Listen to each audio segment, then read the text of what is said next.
ask your thoughts about having to go to Montenegro with possibly a home-based squad. Do you think the UEFA should look at cancelling the game? Yeah, we've been through every avenue that we could possibly do. We asked about reversing the fixture to play here in Dublin. That was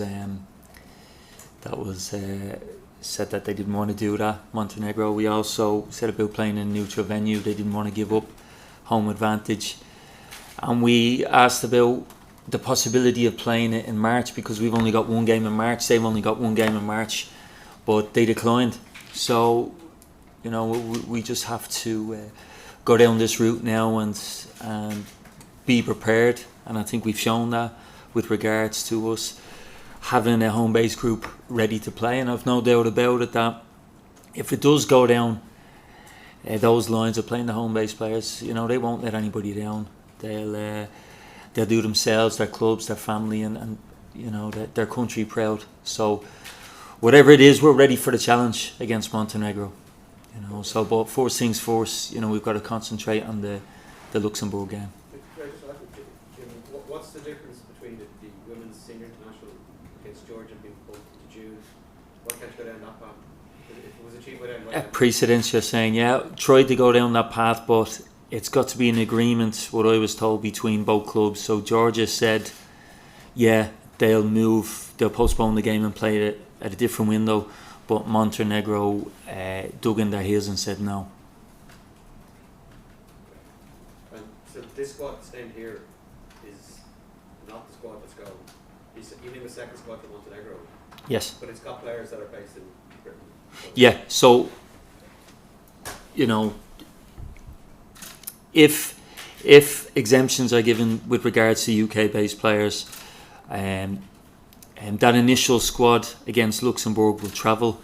There's been a note sent out to some of the home-based players that, pending on government restrictions, UK government restrictions, that your player may be used for the Montenegro squad. So all the clubs are aware of that over here in Ireland, and that's really to sort of to have no real issues with the league or the clubs, So, and then from our own point of view, just to be organised, to have an understanding of who will come in to play against Montenegro. So, but as currently stands, like Conor Coventry and all are named in the Montenegro squad. Yeah. They won't be going. If the as it currently stands. Right now, no. Okay, but then so that why is this squad? That squad. Because. So do you have enough players basically from League of Ireland in the second squad you've named here? To go yes. Play? Yeah, we're okay. We're okay. What is the possibility of the UK relaxing restrictions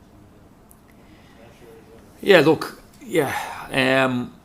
Jonathan Hill's been working very hard behind the scenes to get answers.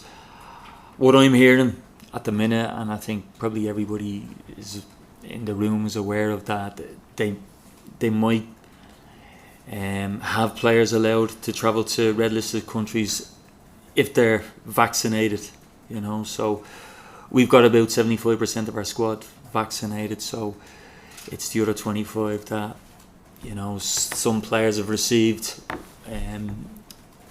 one injection, others haven't received any, so that's where we stand on that at the minute. So non-vaccinated players can't play for Ireland? At the minute, what I've heard, that whether it's true or not, that they're saying, look, we'll let in vaccinated players that can go play in Montenegro, come back to the UK, and not do the isolation period of 10 days, so they can go straight back into their club, but. All the UK-based players probably get tested every week anyway. I don't know how often you have to test them here. Look, we've been very thorough with the whole process and protocols, and it's just a situation that's out of our control. There's nothing we can do about it. We've tried everything to change that, but as I said already, we'll go to Montenegro with a home-based group, and look, it'd be exciting for the players. There's no doubt about it. I've no doubt in my mind the players that are there won't let down their country, their club, or themselves. So it's we'll just see how this evolves over the next few days. Sorry. Do you think it's fair that one nation's clearly, Montenegro clearly booked them and quits in? Yeah, and look, it is what it is. It's I just find it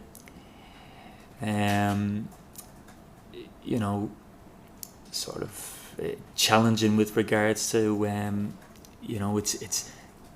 it's not our fault they're a red listed country, you know what I mean? So can somebody step in and do something, and the only sort of route we can access now is the UK government to allow all players in our squad to go over and play the game and come back and be exempt from any sort of isolation. But Deadline when you need a decision on that? this has been going on for a bit, and I really don't know. I think is the UK government coming out, I'm not too sure now, Monday or Tuesday with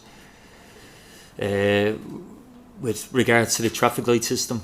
I don't know, will they sort of mention it with that? I don't know, but with regards to restrictions, the sooner we know, the better for everybody. So everybody's in the clear of what's going on, but that's where we're at the minute. Could inadvertently be a test of, we've talked about the ability of League of Ireland players in their squads. That could be properly examined. Without a doubt. And I said, look, it'd be exciting if you're going over there playing in a big game and having players from our league, playing in a competitive game against a really good Montenegro team who Italy beat 1-0 and Sweden beat them 3-1, and they were tight games. They drew with Bosnia.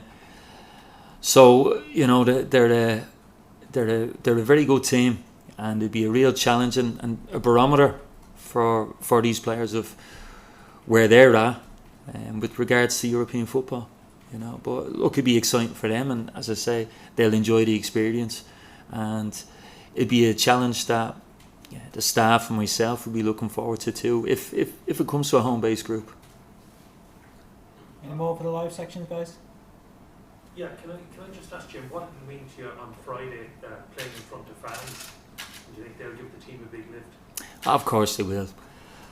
It's something that I know I've been speaking to a lot of the players about, whether it's Conor Coventry, our captain Leo O'Connor, Gavin Kilkenny, and it's something they're really looking forward to do is to play in Tallaght and with a crowd. And I was at the women's senior international game against Australia. I thought it was a great atmosphere and a real buzz. So it's certainly going to be something different to what the players have been used to previously coming in with the 21s. Now all of a sudden the doors are open for fans, and they'll be looking forward to the experience. And as I said, I know Tallaght very well. I know the surrounding areas in South Dublin, and I've no doubt that people will be very interested in coming to the game. One last one, if you don't No mind. problem. Is there any contact with Darragh Burns of St. Pat's about Darragh Burns? Yeah. Darragh would be in the position of change of association at the minute, so there's a little bit to that for Darragh. You know what I mean? So from me, what I've last heard is the process has just really started for him. Thank you. Anyone want to kick off? 25% who haven't been double jabbed, is any of them by choice?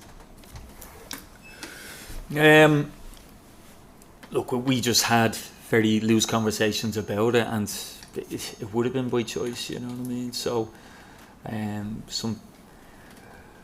some players are at an age where they just get on with it. You know what I mean? And it doesn't seem to bother them. But everybody's different, and I don't think I'm in a position to force people to have the jabs either.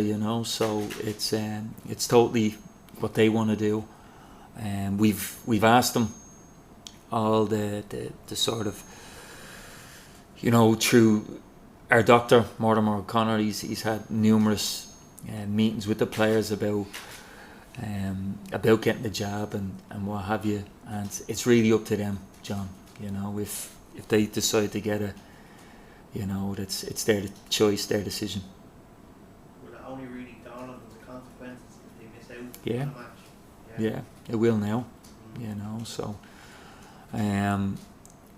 you know, look, I just had a list there sent out. I don't want to name any names, but you know, there's about 7 players that will possibly miss out on the second game. That's if that policy is agreed with the UK government to allow players only who have been double jabbed. Just finally on that, is Mortimer's input, is that really to educate them on, Yeah. on Yeah. you know, maybe the conspiracies that are out there, the side effects, and his medical knowledge as to what his opinion is on it? Yeah, certainly his opinion. We've meetings every time the group assemble together.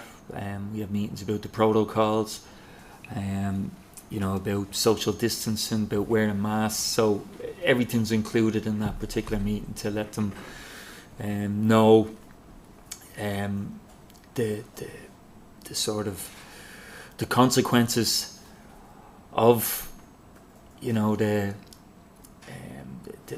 COVID, the effects that COVID will have on the players. You know, we talk about close contacts all the time, everything down to positions players are on in the bus, on the airplane, and to restrict that. So, you know, everybody's aware of it, but ultimately it's their choice about getting vaccinated.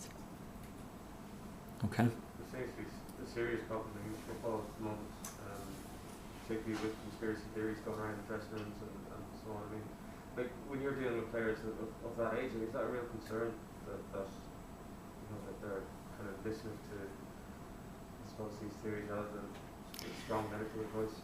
Yeah, look, all we can do, all we've got control of is that when they're in our care, that we can point out what we feel is right, you know. And again, they can agree with you and disagree with you, you know. And I know there is conspiracy theories, you know, and we've all heard of the conspiracy theories here, but it's our choice to get the jab, you know. So, you know, as John rightly pointed out, there'll be, you know, certain players now that will realise that potentially, and I'm saying potentially because nothing has been signed, sealed and delivered yet, that they could miss out on a game against Montenegro, which just so happens to be a red district for the UK, you know. So that's Just on the Montenegro game. I mean, given that, you know, Montenegro will move the game soon because they don't want a sporting disadvantage. But it'll end up with you guys having a sporting disadvantage on account of not having a strong squad available. In that situation, I mean, would you expect UEFA to kind of step in and? I would have thought so. And look, I made my feelings clear to those involved that, you know, it's just one of those things that you know, what was said back to me is rules are rules, you know, and you know, we just spoke about the women's senior team against Georgia. Georgia agreed to play the game in a different window, and I just thought that would have, you know, been an opportunity for us to do it, because we both only have one game in March. You know, we both only have one game in March, and they said no, they want to play it. They've got everything organised for the game in a couple of weeks' time. So, you know, I've been told up to now that we'll have to travel with a home-based group. So I'll have no fears going over there. I think it's a challenge. It's a different type of challenge to go over with a home-based group. But, you know, I know quite well the players that will go over to Montenegro. Won't let anybody down. They won't. Will it be a difficult game? Yeah, it'd be a real challenge for the players. But, you know, I have every confidence in the group that we have there that will go over and represent their country to a very high level. And so just in terms of the squad for the Luxembourg game, anyway, anyone that anyone's missing, is anyone missing through injury or?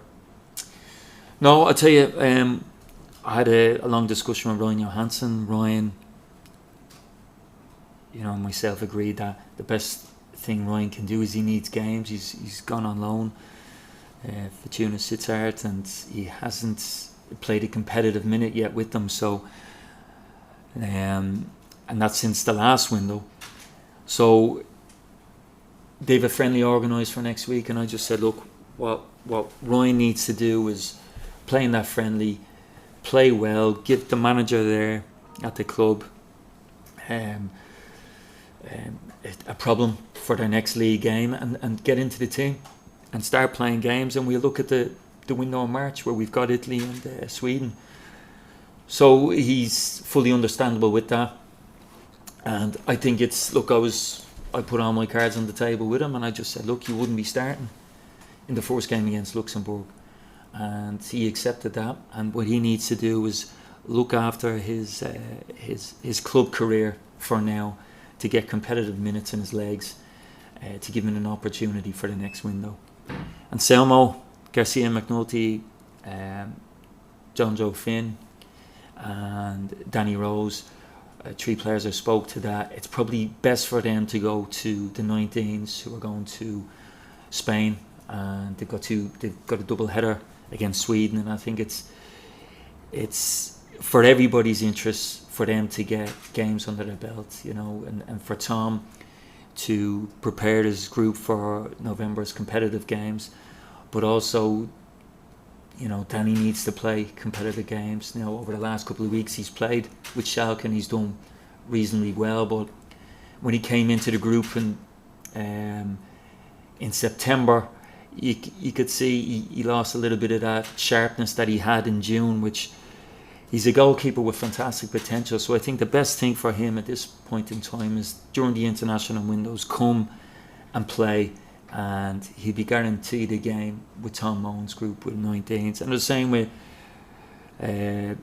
John Joe Finn. I had a conversation with him over in Bosnia and Luxembourg, and the best thing he can do is come. He's played a few games with Getafe B. He was involved with the first team against Atletico Madrid. He was on the bench, so he's certainly flirting between the first team and also the B team. He's played some competitive minutes, but let's see him play against Sweden. And Selmo he's a fantastic character. He, again, another one who was in the last squad on merit.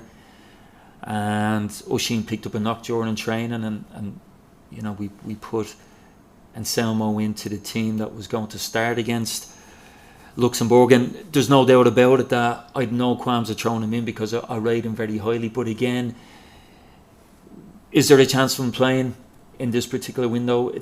A slim chance, but he's got a huge chance to play some games for Tom in Spain. So that's the sort of rationale behind it. Yeah, it's since the last window, it's been a challenge for him. He's gone from playing every week, doing exceptionally well, to going away with us, and then Bournemouth getting a few players off the treatment table back into the team. And Gavin's not even on the bench now. So I know he's training well. I know he's had a few in-house 11v11 games. Is it ideal? No.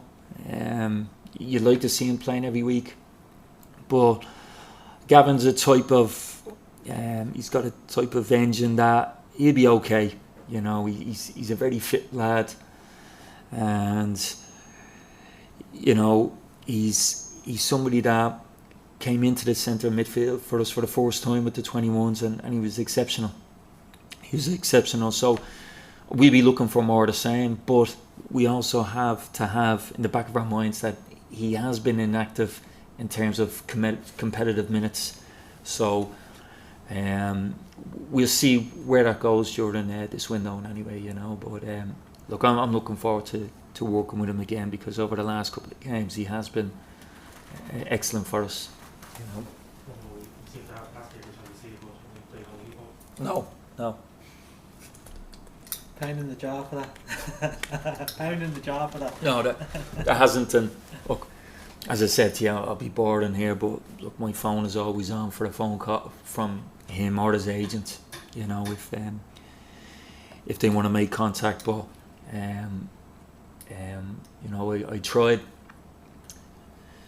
when I said I was going to try, and nothing happened from that situation. So look, you know, I'm more than happy with the group that's in that playing his position. More than happy. So. What would Fabian say? I know you said before the issues over getting game time. Yeah, no Michael. Yeah, I think Michael's a different situation. I think Michael was signed by Swansea to play in the first team. He's injured at the minute. He's picked up a hamstring injury. So it just would have been one of those situations that if he was playing with Swansea and scoring goals, you know, I can't pick Stephen's squad for him, but I'm sure he would have been perhaps in Stephen's thinking. And then if Stephen somehow felt that there was no room for him in his squad, I would have approached Michael and asked him to come in, of course, you know. So I have a good relationship with Michael. Just wonder what Yeah, no problem. on being Jalap, I know there's been discussions before on Stephen being involved, but when you played on being Jalap or conversations ongoing? No. There's been nothing on Liam at the minute. Is it done as far as you're concerned? Is that door closed? Again, like Meepo, not closed. You know, look, it's but for now it's sort of parked up, if you like, you know. But it's something we probably revisit sooner rather than later to see where the situation is. But as of now, you're just more than happy with the players who are involved with the up and coming games. So you're quite sure you've got plan A and plan B going at the moment. And see. So the League of Ireland lads who will go to Montenegro if the UK based and German based lads can't, when will they join up with your squad? Yeah, great question. Thursday. Looking for them to come in on Thursday, train Friday, and then it's a you know, it's all systems go for Montenegro, so they'll come in Thursday and Friday, and you know, they can come and watch the game in Tallaght Stadium, and then it's you know, a change of battens, you know, between the home based group and the UK players. So that's I know you have to concentrate on your stuff. yeah. How much of a distraction can this be, even within the squad? Because I'm sure lads will probably be talking and finding out that they might be able to go because they're vaccinated and somebody else can't because... Yeah, well, of course it can be a distraction. Certainly at the beginning it can be a huge distraction, you know, but I think when everybody comes in and look, it's, you know, it's about taking one game at a time, and Luxembourg is the most important game in the campaign so far, so it's important that everybody's focused on that. The prep, you know, will be very detailed with regards to Luxembourg, so it's up to us as a coaching staff to make sure that everybody's has that narrow focus on Luxembourg and Luxembourg only. So I think the players are mature enough to realise, you know, that look, it's let's concentrate on Luxembourg. But I do think the initial sort of questions that they'll have is, you know what I mean, I'm only going to play one game, you know what I mean, if I haven't been vaccinated or whatever the UK policy is with regards to professional players playing in realistic countries, you know. So, you know, it's our job to keep them focused, but as I said to you already, the players are mature enough and professional enough to focus on that game on Friday. Okay. John, It's just on John Joe, Jim. Is he eligible to play competitively yet? If his paperwork been... His paperwork, as far as I know, has been done, so he'd be able to play competitively, yeah. One of the made of his like starting the season. I know he spoke about it originally that he's going to be a big player, but has he plateaued a bit from? Look, it plateaued to a degree where he wasn't really playing that much football with Getafe B when he came in the last window. It was difficult for him in the 11v11 games because we played him in different positions. But in the small side of games, you know, he showed well. He showed his strengths, you know, and look, he is a good player. I just feel that right now he's still young, and I think the best thing for him at this point in time is to go and play with the 19s, go and play international football with Tom Mahone, and we'll monitor his progress from there, you know. But and he understands that. He understands that. When I think you and Stephen had a meeting with him and his mother. Yeah. At the time, like, was there maybe a suggestion that he could be fast tracked because he was such an outstanding talent, or is he prepared to be patient for that? He's prepared to be patient. He is, you know, and you know, it was unfortunate in the June window with exams and what have you that he didn't come in so we could get a real good look at him against top quality opposition. And I understood that, and I think it was the best decision for him with regards to education.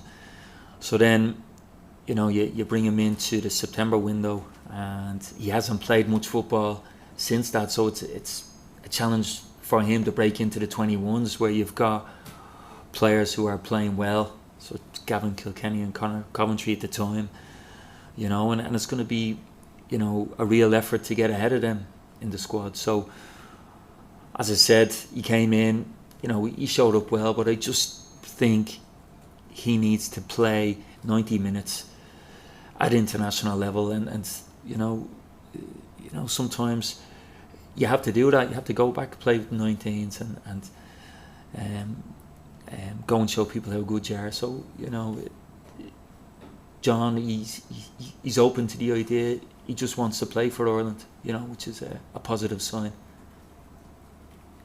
Just finally, Will Smallbone, is he back up at match level?